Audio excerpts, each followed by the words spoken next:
¿Qué tal? Soy Carlos Muñoz Villarreal. Le doy la bienvenida a una nueva emisión de Café de Altura. Se ha venido hablando mucho últimamente sobre la necesidad de hacer adecuaciones importantes a la legislación ambiental con que contamos en México.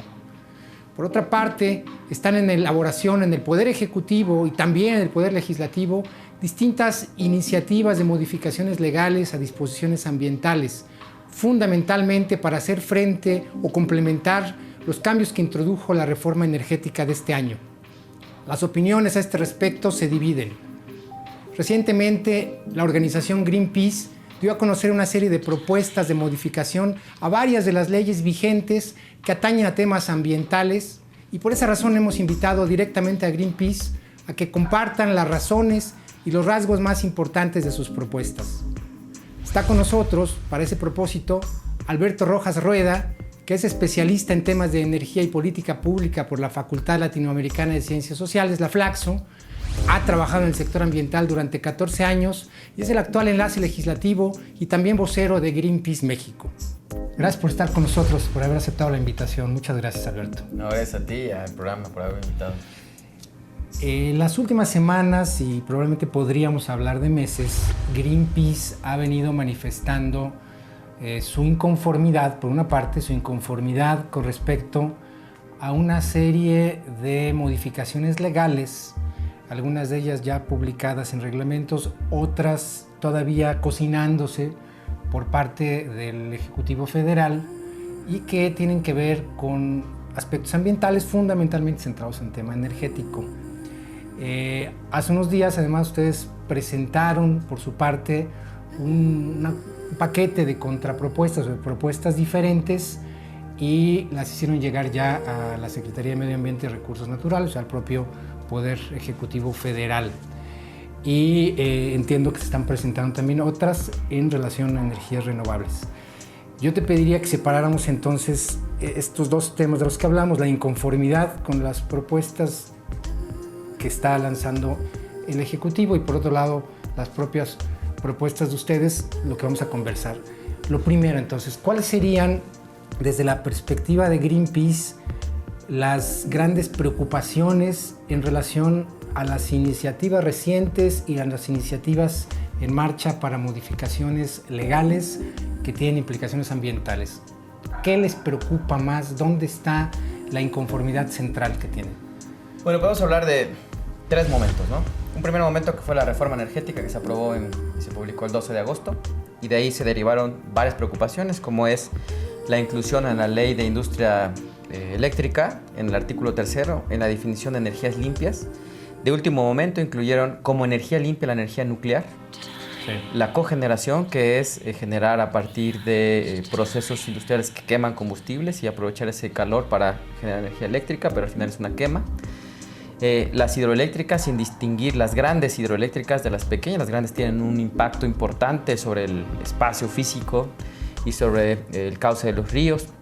Y la posibilidad que abren también a que se quemen residuos sólidos urbanos. Entonces, ese es un primer momento en el cual surgen una serie de preocupaciones que están relacionadas directamente con otras leyes del sector energético y otras del sector ambiental, como la Ley General de Cambio Climático, que establece metas de generación de energía limpia o renovable al 2024, y si ellos definen, o el gobierno define como energía limpia la nuclear, con eso, la cogeneración, las metas. En realidad ya la Secretaría de Energía nos ha presentado sus escenarios y más de la mitad de la propuesta que tiene el gobierno en sus modelos para cubrir esa meta es a partir de cogeneración y de grandes hidroeléctricas. O sea, entonces, la primera inconformidad tiene que ver con lo que ya se ve, con lo que ya se la ve, tendencia que se ve en lo que ya se publicó y aprobó. Esa es la primera preocupación. La segunda preocupación es que, derivado de la reforma constitucional, se está obligado el gobierno federal a presentar un segundo paquete de reformas en materia ambiental para ajustar la legislación ambiental con la finalidad de que puedan ser fácilmente operativas las nuevas inversiones en el sector energético. Este segundo paquete, el senador Penchina lo nombró como el paquete verde. Este paquete verde, en una reunión que tuvimos con él, está encargado de los temas energéticos, sí, en la Cámara. Y él en el Senado tuvimos una reunión con él en abril de este año, la directora de Greenpeace, un servidor y otro equipo, estuvimos con él y ahí nos hizo el conocimiento que venía un segundo paquete, que era el paquete verde. Este paquete verde es una serie de reformas a legislación ambiental, o sea, del sector. Varios ordenamientos. Varios ordenamientos. Y nos dijo que dentro de este paquete venía también algo relacionado con el fomento de energías renovables. Después de que terminó ese proceso, que fue un proceso largo, complicado, intenso, ¿no? No tuvieron la posibilidad, por razones distintas, de presentar ese paquete en los tiempos que habían previsto. Ellos preveían primero en julio, luego en agosto, luego en septiembre y luego en octubre, y al final no lo presentaron por la coyuntura, las cuestiones de contexto del país, etc. Pero ahí viene. Pero ahí viene. De eso nos enteramos recientemente. La Secretaría de Energía, después la Secretaría de Medio Ambiente, nos hicieron de conocimiento que sí viene ese paquete de reformas legislativas en materia ambiental. ¿Han tenido ustedes acceso a esa información? No hemos tenido acceso a esas propuestas. No hemos tenido acceso a esas propuestas. ¿Las han solicitado? Hemos solicitado esa información, pero el Ejecutivo todavía no tiene un borrador final, un documento final, y parece ser que por eso no están liberando el documento, pero también es una estrategia. Ellos no quieren que sepamos cuáles son los artículos que se van a modificar para no advertirnos oportunamente y que podamos argumentar en caso de que no estuviéramos de acuerdo en algunos puntos. La inconformidad ahí, entonces, ¿de dónde Ahí sale? viene una inconformidad porque ante no presentación de este tipo de iniciativas, nosotros nos adelantamos y elaboramos un paquete verde de la organización de Greenpeace, en donde... Pero déjame que te detenga antes. Digamos, con respecto a esto, a esta segunda fase, digamos, la inconformidad sería fundamentalmente no haberla visto todavía. No haberla conocido, pero no solamente no haberla conocido, sino no la conocimos y el Ejecutivo presenta el 31 de octubre reformas a reglamentos. Primero presenta el reglamento de la Agencia Nacional de Seguridad Industrial y Protección del Medio Ambiente, que se acaba de sector crear, de hidrocarburos, que era necesaria, pero aprovecha para modificar varios reglamentos del sector ambiental, de la Ley General del Equilibrio Ecológico y la Protección del Ambiente y de la Ley General de Desarrollo Forestal Sustentable y la de Residuos, y dentro de los que reforma de la LGEPA, reforma el de ordenamiento territorial. ¿Es esa la tercera fase de la inconformidad? Y ahí viene esta mezcla entre la segunda y tercera, que es, la primera es sacar una serie de iniciativas, que es nuclear, etcétera, limpias. Y la segunda es, no presentan, no lo conocemos, pero en lugar de presentar una iniciativa de reforma legal al Congreso, donde tenemos más posibilidad de discutir, presentan una reforma reglamentaria. Que sí es competencia del Ejecutivo. Que es competencia del Ejecutivo, en la cual no nos permiten a nosotros participar de una discusión abierta. Y en esa reforma lo que proponen, entre otras cosas, es prácticamente la desaparición de un instrumento de política que sería uno de los mejores instrumentos que podrían aplicar en México, que desafortunadamente no se ha aplicado como muchos otros efectivamente, que es el ordenamiento ecológico territorial. En esa iniciativa, en esa reforma reglamentaria, lo que proponen es que el sector hidrocarburos y todas las actividades de ese sector no van a ser sujetas de la parte diagnóstica y pronóstica, que son las primeras dos fases del ordenamiento territorial, de los ordenamientos locales y regionales. Esto quiere decir que en la planeación del territorio regional o en la asignación de la vocación del uso de suelo a nivel municipal, si van a construir un oleoducto, un gasoducto, un carbonoducto, una planta asociada con generación de energía o pozos de exploración o de extracción de hidrocarburos convencionales o no convencionales, sí, no tendrían por qué estar ordenados, lo que es terrible, porque ¿cómo los haces compatibles con otras actividades en un mismo territorio? Ustedes ven ahí un brinco, una maniobra para brincar el instrumento de ordenamiento ecológico del territorio. Entonces, ahí está nuestro segundo, es ¿por qué no presentaron una reforma legal desde octubre o desde septiembre que nos hubiera permitido hacerle llegar al Congreso nuestras propuestas como organizaciones, comentarios, una discusión más amplia? ¿Y por qué se saltan eso? Presentan una reforma reglamentaria en la que no tenemos esa misma posibilidad. Claro. Nos cierran esa puerta y ahora sí, la tercera es que ya nos dicen que ahora sí van a presentar el paquete verde. Pero constitucionalmente tienen hasta el 20 de diciembre para aprobarlo. Esto quiere decir que lo van a presentar de aquí al 10, 11 de diciembre y el Congreso tendrá... Entonces nos cierran la posibilidad de hacer una discusión amplia sobre el tema. O sea, ustedes ven que también para el paquete en este momento no habría condiciones o no parece haber la posibilidad de una construcción más consensuada, digamos. Claro, más democrática, más participativa, en donde todos los actores que estemos interesados en el tema podamos aportar, ¿no? Bueno, y entonces vamos a la otra parte. Frente a esa situación, ustedes dicen, entonces vamos nosotros a hacer nuestra propia propuesta. Y entonces nosotros decimos, no nos vamos a esperar a que el Ejecutivo lo mande al Congreso, ¿no? Porque no lo ha hecho, pero como lo están cocinando, ¿no? En Presidencia, junto con Gobernación, Secretaría de Energía, Semarnat, pues hay que enviarle al titular del Ejecutivo una serie de propuestas que consideramos garantizarían en cierta medida la protección de derechos humanos, ¿no? Y el derecho a un medio ambiente sano de los pobladores y de la sociedad en general, si se incluyeran en el nuevo paquete que presentaran, independientemente de muchas de las cosas que pudiera tener. Estas previsiones que les estamos proponiendo garantizarían que la sociedad pudiera oportunamente advertir un riesgo, ¿no? ¿Cuáles son? Entonces vamos entrando en concreto a las propuestas de ustedes. ¿Cuáles serían los principales temas, las principales contrapropuestas que están ustedes incluyendo en ese paquete propio que acaban ya de hacer del conocimiento de la Secretaría de Medio Ambiente, Recursos Naturales y de la opinión pública? Tiene ya 2 meses que se le presentaron al presidente, se le enviaron y están en nuestra página electrónica, tenemos una campaña específica, pero no solamente se la mandamos al presidente, se la mandamos a todos los partidos políticos, a todos los comités ejecutivos nacionales de todos los partidos políticos que están representados en el Congreso. Y de igual manera, hace un mes se le enviamos a todos los coordinadores legislativos de todas las bancadas en ambas cámaras. Entonces, no son iniciativas... Hubo reacción, sí hubo reacción. Hubo reacción de 2 grupos parlamentarios, del PRI y del PT, ¿no? Nos llamaron, y recientemente el Verde. Esos 3 grupos nos han llamado. Sí. Con el PAN tuvimos un acercamiento también en el Senado. Entonces, sí ha habido una reacción.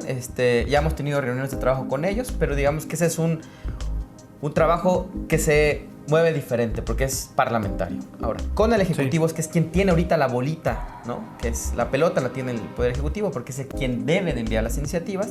Pero estas iniciativas sí van a tener que pasar por el Legislativo. Claro, tienen que pasar hasta que las presente. Entonces, lo que queremos es, por primera vez en la historia, al menos de nuestra organización, es trabajar conjuntamente con el Ejecutivo para que desde que las envía vayan ya con cierto grado de consenso o con ciertas propuestas que nos reducen tanto a ellos como a nosotros el tener que hacer un desgaste en el cabildeo legislativo, porque seguramente habrá muchas cosas en las que estemos de acuerdo.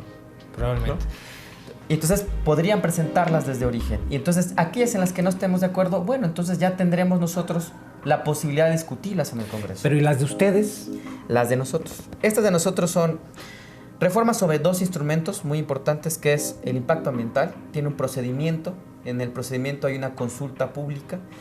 Y esta consulta pública, para el caso del sector energético, nosotros proponemos que sea obligatoria, ¿no? Todos los proyectos energéticos que sean sujetos a consulta pública. Todos los proyectos energéticos que requieran una manifestación de impacto ambiental, para que les entreguen su evaluación, deben, dentro del procedimiento, conllevar una consulta pública previa, libre, informada, con todo lo que está previsto por derechos humanos en la materia. Independientemente del de tipo de energía y de la actividad específica de que se trata, si es exploración, generación, transmisión. Independientemente. ¿Con la finalidad de qué? De que la gente sepa qué se va a hacer y la gente determine si está de acuerdo o no que se haga esa actividad ahí, ¿no? Y esto es independiente de la legislación y de la regulación energética. Esto es una regulación específicamente ambiental. Sí, porque entonces, el instrumento de evaluación de impacto ambiental está en la legislación ambiental. Entonces, es para ese instrumento. Y entonces, si en ese instrumento lo que está pidiendo es que si la comunidad o las personas manifiestan una negativa, esa negativa sea vinculante. Y entonces no se les puede otorgar el impacto ambiental favorable. Y si no se les puede entregar el impacto ambiental favorable, entonces no tienen el impacto ambiental para poder operar. Y entonces eso les obliga a hacer una buena consulta, un buen proyecto. Lo mismo para el cambio de uso de suelo. El cambio de uso de suelo, muchas de las obras de infraestructura energética... El cambio de uso de suelo es competencia local. Federal. Porque estamos hablando de cambio de uso de suelo forestal o preferentemente forestal. Vaya.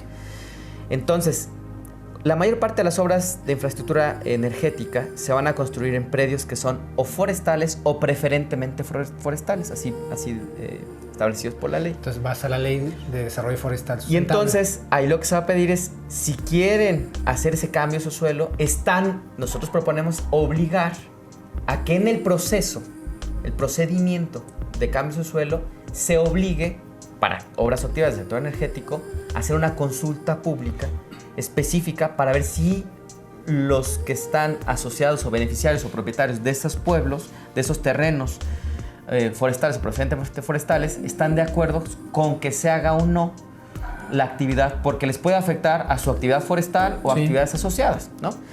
Si no están de acuerdo, esa negativa debe ser vinculante. Entonces, lo que nosotros estamos haciendo es vacunando, ¿no?, de posibles conflictos socioambientales, decisiones de política que pueden tomar en el sector ambiental que inciden en el sector energético. Pero al final, lo que hacemos es evitar el conflicto. Si estos dos procedimientos se llevan a cabo en esos dos instrumentos, seguramente, ¿no?, si hay negativas o si hay afirmativas, hay mucho menos posibilidad de que cualquier conflicto asociado con ese uso del territorio se desarrolle, se detone, porque ya se les preguntó.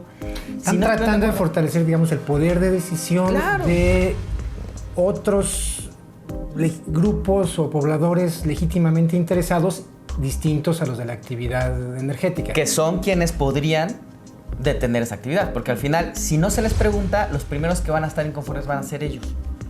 Entonces, al final, les estamos intentando abrir los ojos al Ejecutivo a que vean que este instrumento, esta propuesta que hacemos, es una propuesta que también les ayuda a que den certeza jurídica a sus inversiones, ¿no? Entonces, en donde no se pueda porque se advierta un conflicto, pues ahí no hay que invertir, porque ahí seguramente va a haber un conflicto que detenga, bloquee, genere una serie de problemas asociados, ¿no? Entonces, esencialmente, si te estoy sintetizando bien, esencialmente la preocupación central o el espíritu de estas modificaciones es lograr que la actividad energética no pase por encima ni de aspectos ambientales ni de intereses legítimos, sobre todo locales, de otros pobladores. Sí, sobre sus derechos de consentimiento, ¿no?, libre, previo, informado y de información.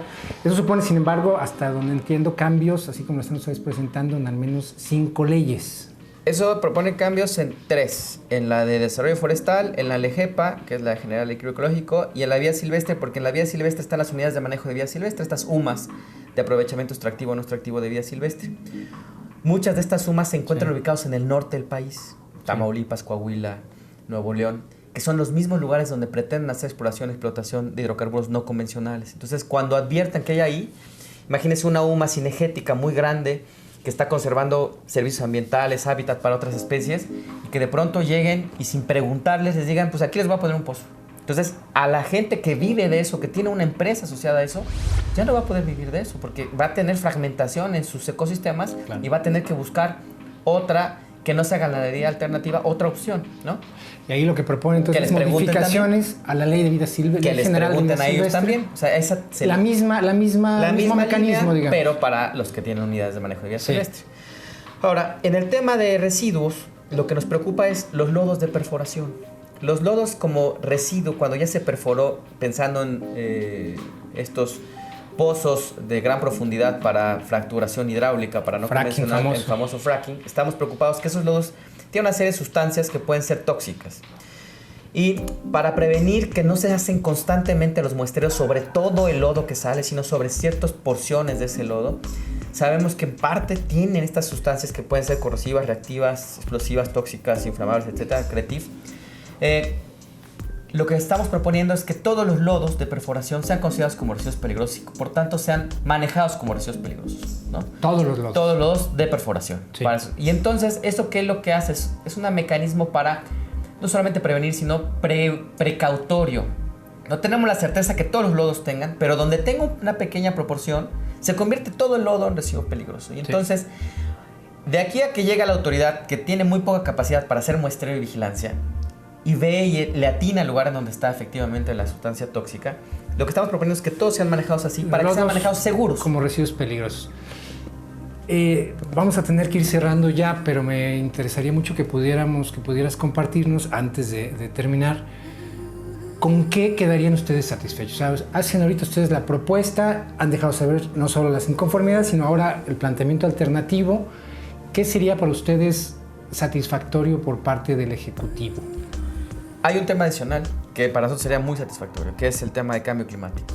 La política energética quedó totalmente divorciada o desvinculada de la política de cambio climático.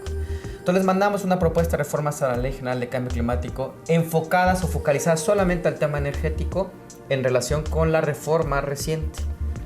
Aunque sabemos que esa ley tiene muchos defectos desde nuestra perspectiva que deben de ser modificados, nos enfocamos solamente a esta materia.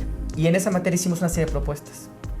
Si consideran las propuestas que las hacemos, armonizaríamos la política energética con la política climática. ¿Cuáles son las grandes propuestas? Primero, la Ley General de Cambio Climático, como se aprobó mucho tiempo antes de que existiera la agencia no existe para la ley. ¿Sí? Entonces la agencia no tiene mecanismos fáciles para coordinar lo que hace, que aparte va a ser la nueva Semarnat chiquita del sector de hidrocarburos en materia de cambio climático. Entonces, lo que hacemos es, en toda ley, darle facultades a la agencia para que esté obligada a informar sobre emisiones, verificar emisiones, transferencia de contaminantes, ese tipo de cosas, ¿no? Si le das más facultades a la agencia, ¿no se la estás quitando, Semarnat? Son obligaciones, no, porque ya no las tiene la Semarnat. En materia de hidrocarburos ya es exclusivamente la agencia, pero en cambio climático no se le obliga a la agencia a hacer muchas cosas. Entonces, ya no las tiene Semarnat, no las tiene esas obligaciones la agencia y quedan en el limbo. Y entonces si la agencia... ¿Por qué dices que ya no las tiene Semarnat? Porque ya desde que se creó la agencia, en la ley orgánica de la agencia, todas las facultades en la mayor parte de las materias pasan todas las facultades de medio ambiente pasan a la agencia. La agencia ¿Pero entonces no las tiene ya la agencia? Cambio climático quedó volando. Cambio climático no está incluido en ese paquete. Cambio climático dice las secretarías nada más. Y entonces la agencia, nuestra secretaría depende de la Secretaría de Medio Ambiente. Entonces lo que estamos haciendo es aclarando en esa ley que en lo que respecta a medio ambiente, a lo que se refiere es a la agencia para el sector hidrocarburos. O sea, precisando para que no queden volando las atribuciones en materia de cambio climático para la nueva agencia especializada en el sector hidrocarburos que se generó. Está bien. Bueno, pues tenemos que cerrar aquí, pero supongo que en las próximas semanas vamos a estar oyendo del desarrollo, probablemente en este caso de reacción por parte del Ejecutivo, eventualmente como ustedes desean, una iniciativa conjunta que tendría que irse al Legislativo y finalmente ser aprobada. Y será entonces tema de las próximas semanas y meses al que creo que hay que seguirle la pista. Sí, en 2 semanas nos quedaron de contestar, ¿no? Entre el 3 de diciembre nos quedó de contestar el Ejecutivo a través de la Semarnat. Estaremos muy atentos a las respuestas puntuales de nuestras propuestas. Y el día de hoy se está presentando integralmente con varias organizaciones no gubernamentales. Nosotros formamos parte de esta alianza, una propuesta en materia de renovables, de fomento de energías renovables. Muy bien. Gracias, Alberto. Tenemos que cerrar. Ha sido Alberto Rojas Rueda, vocero de Greenpeace, hablando de esta iniciativa en materia de cambios legislativos que está presentando ahora Greenpeace y en el contexto de todos los cambios energéticos que están teniendo lugar en el país. Gracias por estar con nosotros. Lo esperamos en nuestro próximo Café de Altura.